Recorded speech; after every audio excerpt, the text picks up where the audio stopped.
Hello bachcho, let's read this question. The question states assertion, that is water is a good solvent for ionic compounds but poor one for covalent compounds. Reason is that hydration energy of ions, it releases sufficient energy to overcome the lattice energy and it breaks the hydrogen bonds in water. While covalent bonded compounds, it interacts so weakly that even van der Waals forces between the molecules of covalent compounds, they cannot be broken. A, both A and R are true but R is the correct explanation of A.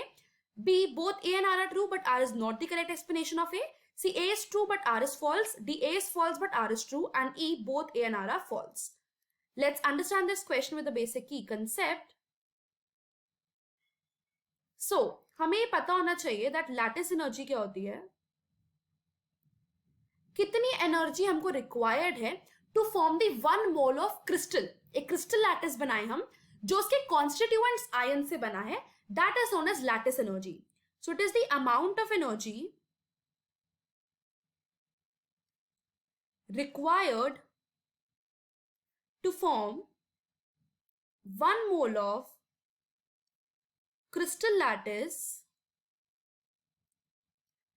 by its constituent ions. हमें यह भी पता होना चाहिए that lattice energy, if I write it as Le, it is inversely proportional to solubility. If you have to talk about hydration energy, hydration energy होता है कि कितना एनर्जी रिलीज हुआ है अगर मैं एक सॉल्यूट में वाटर एज अ सॉल्वेंट डालूं, और यू कैन से मैं डाइल्यूशन करूं 1 मोल ऑफ गैसियस आयन का. So amount of energy released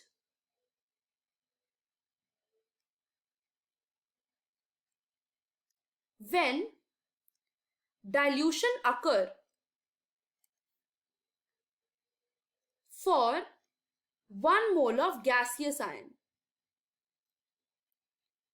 and hydration energy, let's just set it as He, it is directly proportional to solubility. अगर एक compound soluble है, इसका मतलब उसकी जो हाइड्रेशन एनर्जी होगी वो लैटिस एनर्जी से बहुत ज्यादा होगी. अगर वो कंपाउंड इनसॉल्युबल है, हमें ये पता होना चाहिए दैट उसकी जो हाइड्रेशन एनर्जी है वो लेस देन लैटिस एनर्जी होगी. This is the basic scenario और कंडीशंस जो होती हैं वहां पे. Let's understand about the ionic compounds. Ionic compounds जो होते हैं वो आयनिक बॉन्ड्स बनाते हैं, right? They form ionic bonds, and ionic bonds basically इसको हम इलेक्ट्रोवेलेंट बॉन्ड भी बोलते हैं, एंड ये पोलर मॉलिक्यूल्स में होती है ionic bond. And ionic bond basically एक इलेक्ट्रोस्टैटिक फोर्स ऑफ अट्रैक्शन होती है जो दो ऑपोजिट चार्ज के बीच में प्रेजेंट होती है. And we know that ionic compound दो ऑपोजिट चार्ज के बीच में बनती है. So it is the electrostatic force of attraction जो होल्ड करती है ऑपोजिट चार्ज को. So it holds the oppositely charged ions together. These are the ionic bond. अब आयनिक बॉन्ड की स्ट्रेंथ और उसकी फॉर्मेशन उसके इलेक्ट्रोस्टैटिक फोर्स पे डिपेंड करती है. एंड इलेक्ट्रोस्टैटिक फोर्स की वजह से क्या होता है, क्रिस्टल की फॉर्मेशन होती है. आयनिक क्रिस्टल बनाएगा. जब आयनिक क्रिस्टल बनाएगा तो वो क्रिस्टल में जितनी एनर्जी रिक्वायर्ड होगी क्रिस्टल बनने की, that is the lattice energy. तो there will be a releasing energy, और you can say releasing lattice energy. Hence यहां से हम ये कंक्लूड कर सकते हैं कि जितनी ज्यादा लैटिस एनर्जी होगी उतना ज्यादा ईज होगा to form the ionic compound.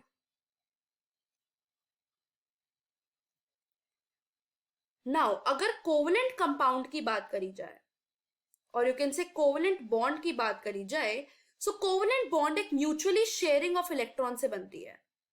So it is formed by the mutually sharing of electrons. जब म्यूचुअल शेयर होगा तो कोई पोलैरिटी नहीं होगी, right? So it is just the intermolecular attraction, and due to अगर कोई पोलैरिटी नहीं है, hence they occur in non polar molecules. Now let's talk about the assertion first. So assertion कह रहा है that water is a good solvent for ionic compounds and but poor one for covalent compound. Now ionic compounds जो होते हैं they are soluble in water. Why they are soluble in water? Because we have to understand क्योंकि जो electrostatic force of attraction होता है that is very large, वो बहुत ज्यादा होता है किसके बीच में, between the polar solvent that is यहां पे water and the ion, right. So वो डिसॉल्व कर जाता है और you can say it is a very good solvent for ionic compound. हमको ये समझना भी चाहिए दैट जो H2O है दैट इज वेरी पोलर और you can say that is highly polar. Polar इसलिए है क्योंकि वी नो कि इलेक्ट्रोनेगेटिविटी का जो डिफरेंस है वो ऑक्सीजन एंड हाइड्रोजन में बहुत ज्यादा है। So there is a great electronegativity difference and ज्यादा इलेक्ट्रोनेगेटिविटी डिफरेंस की वजह से वी नो दैट जो बॉन्ड होती है वो बहुत ज्यादा पोलर हो जाती है क्योंकि डाइपोल मोमेंट एग्जिस्ट करता है। H2O में there is a great polarity. And अगर मैं आयनिक कंपाउंड की बात करूं, सो आयनिक कंपाउंड अगर जब वाटर में डिसॉल्व होते हैं, सो उनके जो आयंस होते हैं ना वो सबसे पहले डिसोसिएट हो जाते हैं अपने आयंस में, so they get dissociated into its ion. And जब आयंस डिसोसिएट हो जाते हैं तो सपोज अगर मैंने A पॉजिटिव लिया तो वो ऑक्सीजन के डेल्टा नेगेटिव के साथ अट्रैक्ट हो जाता है एंड H2O मॉलिक्यूल उसको हर जगह से सराउंड कर लेते हैं। इसकी क्या हो जाती है, हाइड्रेशन एनर्जी पे इफेक्ट पड़ जाता है। यहाँ पे हाइड्रेशन एनर्जी का रोल आ गया, क्यों, क्योंकि पोलैरिटी एग्जिस्ट कर रही है and we know that polar molecules होते हैं आयनिक कंपाउंड भी, और पोलर मॉलिक्यूल ही H2O है, तो we know that like dissolve like and polar compound polar में डिसॉल्व करेंगे, तो H2O बीइंग पोलर वो आयनिक कंपाउंड में डिसॉल्व करेगा, हेंस पोलैरिटी की वजह से यहाँ पे हाइड्रेशन एनर्जी आ गई। एंड वी नो दैट यहाँ पे क्या है, एज इट इज सॉल्युबल, तो यहाँ पे हाइड्रेशन एनर्जी लैटिस एनर्जी के बहुत ज्यादा आ गई है, राइट, इसलिए सॉल्युबल जाएगा, right, hence it is soluble in ionic compound और वो कोवलेंट कंपाउंड में सॉल्युबल नहीं है। So polar dissolve in polar compound, that like dissolve like वाला कंसेप्ट इसमें आ गया। So option A is correct, that is assertion is correct, और रीजन इज स्टेटिंग दैट कि जो हाइड्रेशन एनर्जी है that is releasing the sufficient energy to overcome the lattice energy and it break the hydrogen bonding। अब देखो जब H2O में hydration energy आ रही है तो वो बाकियों के साथ तो ब्रेकिंग तो कर ही रहा है ना, अपनी ब्रेकिंग हो रही है हाइड्रोजन बॉन्ड्स की, तभी तो वो हाइड्रेशन एनर्जी ला रहा है और तभी तो वो सराउंड कर रहा है पूरा molecule. Hence this is correct कि हाइड्रेशन एनर्जी जो है सबसे पहले वो ज्यादा है लैटिस एनर्जी के, तभी तो सॉल्युबल है, hence this is correct. And it is breaking the hydrogen bonds in water, that is also correct, क्योंकि वो अपने आपस में हाइड्रोजन बॉन्ड तोड़ेगा तभी तो वो आयंस के साथ जोड़ रहा है, hence this is also correct. But अगर कोवलेंट की बात करी जाए, कोवलेंट बॉन्ड्स की,